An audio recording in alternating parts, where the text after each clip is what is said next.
Thank you, Deepak. Thank you for agreeing to be my videographer, and I'll introduce you in the upcoming episodes. Hello, everyone. Good morning, good afternoon, good evening. Wherever in the world you are, I welcome you to my channel, The Pluriverse. Let me state at the outset, whatever I'll be speaking about is not a prescription. It is purely exploratory, my knowledge, partial, my way of sensing and sense-making of this world for a topic that is very dear, very close to my heart. If you've been following my writing on Medium, you will know that I write a lot about the pluriverse. I welcome you once again to this exploration. I invite you to join me on this journey. But before I begin, let me tell you a little about myself. I'm Sahana Chattopadhyay, a writer, speaker, facilitator, and pattern seeker. I love synthesizing and spotting patterns across disparate and apparently dispersed elements.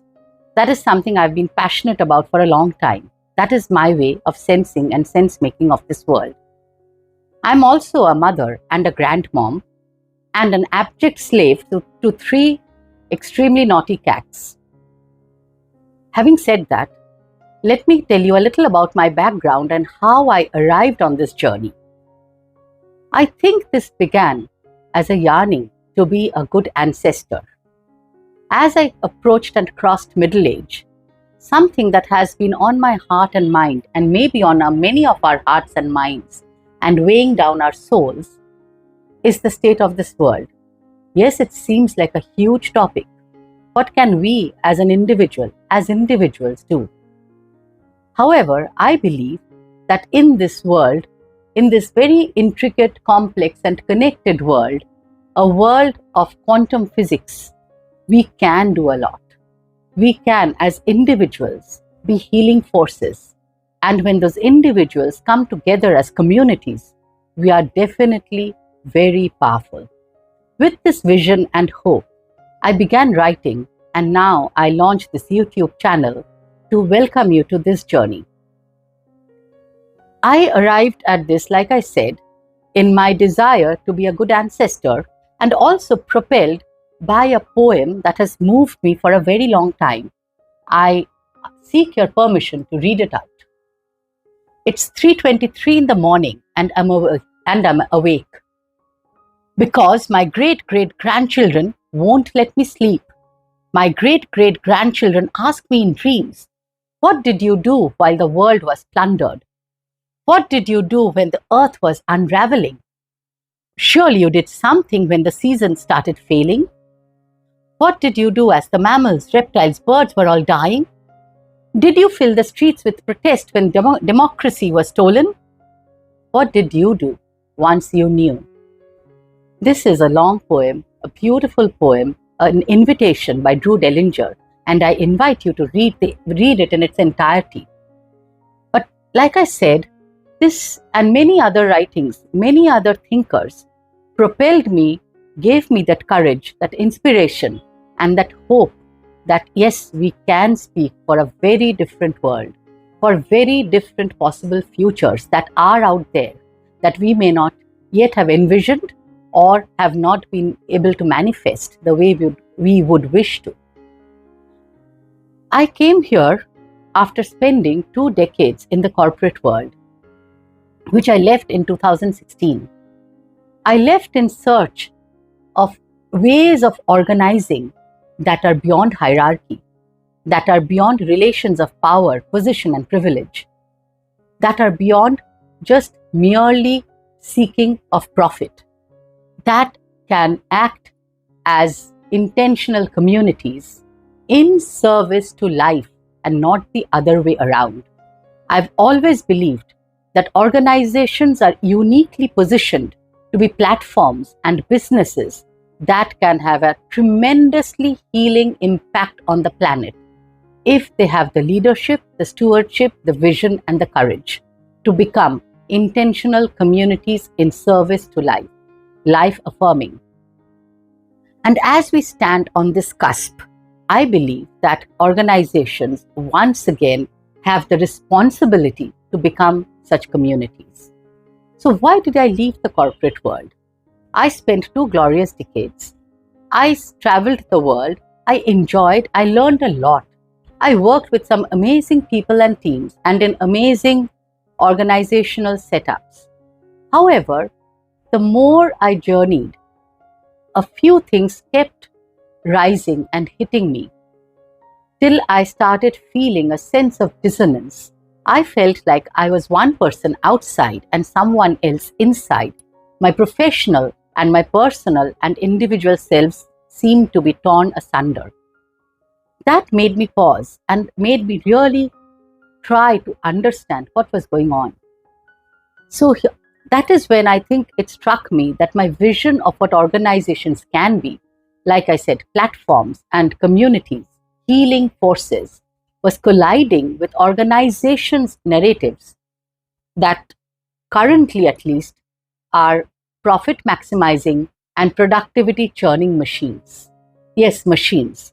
And for me, organization as machines was kind of a huge cognitive dissonance.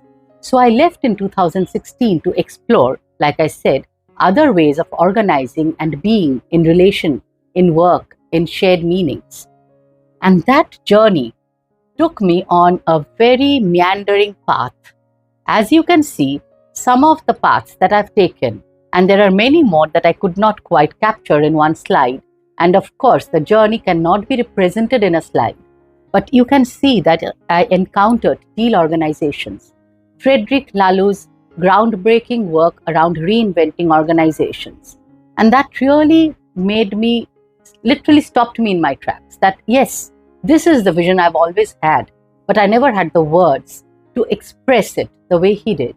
So I thank him from the bottom of my heart for shaking my world apart and making me leave my organization once and for all. Though I felt that I wasn't leaving corporates or organizations, but I wanted to work outside of organizations to become that healing force that can impact and influence organizations from the outside rather than being inside and being trapped within that machine metaphor. So it took me across Theory U, Otto Scharmer's wonderful course and book. I became a facilitator in nonviolent communication, and work that reconnects is very close to my heart, like all of Joanna Macy's work is. Then horizontal and democratic practices like liberating structures, which can infuse each day with small practices that bring much more democracy, many more voices into the room, and make many more voices heard that would have gone silent or unheard and unseen. And for me, that is extremely important, that organizations, institutions, societies, and communities not only hear the loudest voices, but those that are unheard, unseen, unacknowledged get the center place once again. So it took me on this meandering journey. I'm missing out on mentioning a lot because it's not really possible to capture everything in one slide or within a span of a few minutes. But like I've mentioned, what radically shifted for me was the metaphor of organizations from a machine to living systems. And the moment we start seeing organizations as porous, living systems existing within networks and ecosystems of stakeholders of this planet, of this living world, of people, because finally organizations are not brick and mortar, organizations are not technology, organizations are not just profit productivity churning machines.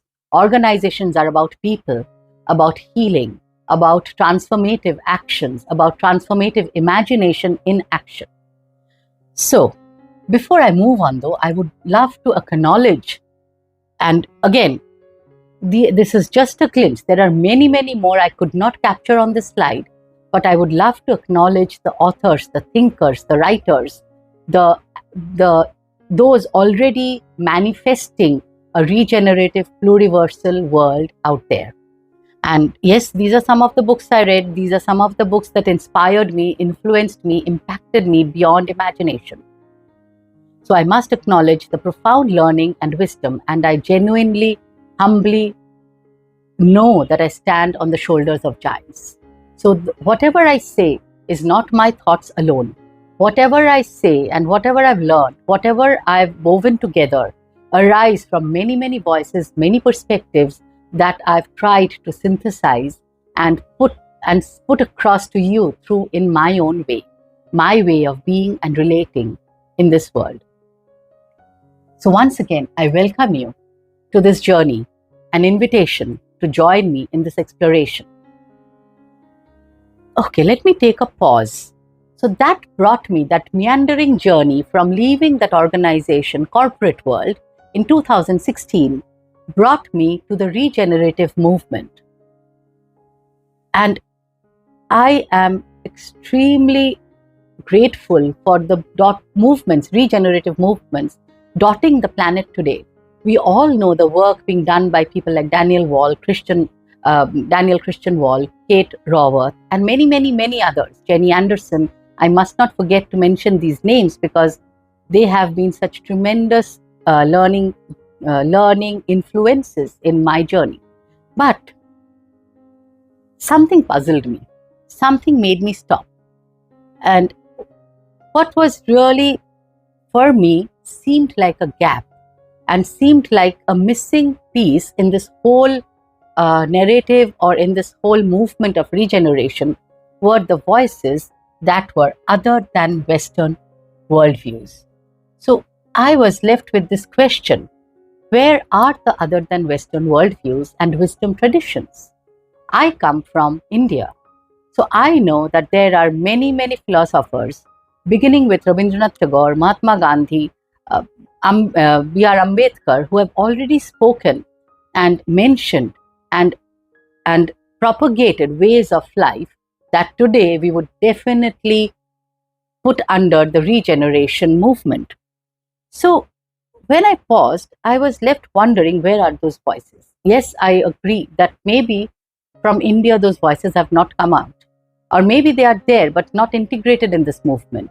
And that's when I really started wondering, should it be one integrated regeneration movement arising from one part of the world? Then how are we countering the hegemonic narrative that is already the structure? And that's when I moved from organization design to regeneration and then to decolonization and to try and understand and assimilate the sensing of a pluriversal world. So that's when I began what I say, my journey of reconstructing and remembering our pluriversal world, a second phase after I left my corporate job. So this has been not only an eye-opening and soul-nourishing journey, but I would say that this has been a journey of tremendous personal growth for me.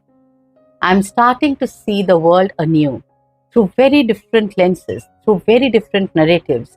And I acknowledge that for the longest time, I subscribed to the mainstream narrative. I'm absolutely a party to it. I was. Till I started seeing that the hegemony has been constructed through various ways, through various means. And what we see today as the world is a very deliberately created construction of a Eurocentric worldview. So before I move on, I'm going to quickly take you through this diagram, because I believe understanding where the current worldview stems from and how it has led us to this brink of polycrisis, and now evolving into metacrisis, a crisis of meaning making, sense making. We won't be able to grasp all the nuances without perhaps understanding the underlying structure that has created the world that we currently inhabit. All of us, everywhere. Because globalization has been a force that has taken this hegemonic worldview to the entire world. So I would say for almost 500 years, starting with mid-15th century, we have been, the planet rather, has been undergoing a series of invasions, conquest, colonization, primarily coming from the European countries. And that has created, and that is, I would say, fundamentally based on the pillars that I've mentioned in the blue bar below: imperialism, colonialism, supremacy, and patriarchy. Now, when you put all of that together over the ensuing years, we've had supporting movements like the Enlightenment, Newtonian science, the reductionist movement, which has the scientific movement also, which has tried to put everything under the umbrella of science, and anything that doesn't fit under that umbrella has been delegitimized. So we have reached a world, and that has led to an economic monomyth, which has some of these characteristics that you see I've written down, like standardization, homogenization, constant productization, quantification, corporatization, extreme consumerization, extreme productization, exploitation, of course, extraction, expropriation. And all of this has disbalanced the planet in a way that we are beginning to fathom. As we breach 6 of the 9 planetary boundaries, we can trace this back to where the thoughts and the deeds and the actions and the institutions arise from. So now we are in the midst of a polycrisis, entangled, entwined, enmeshed, interconnected. If you tug one, you'll find everything hitched to everything else, like John Muir had said. So we are in the midst of ecological, economic, social, political, geopolitical, energy, resource, relational, and spiritual crisis.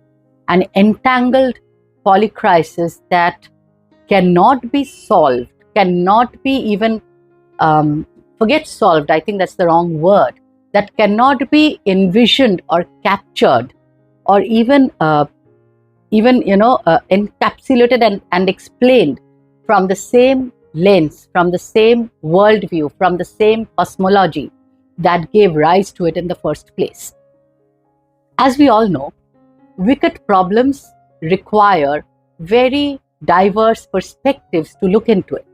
But currently, the hegemonic monomyth, the economic hegemonic Eurocentric monomyth, has created a narrative that has delegitimized anything that does not fall within its parameters, has rendered invisible, unseen, and unheard, and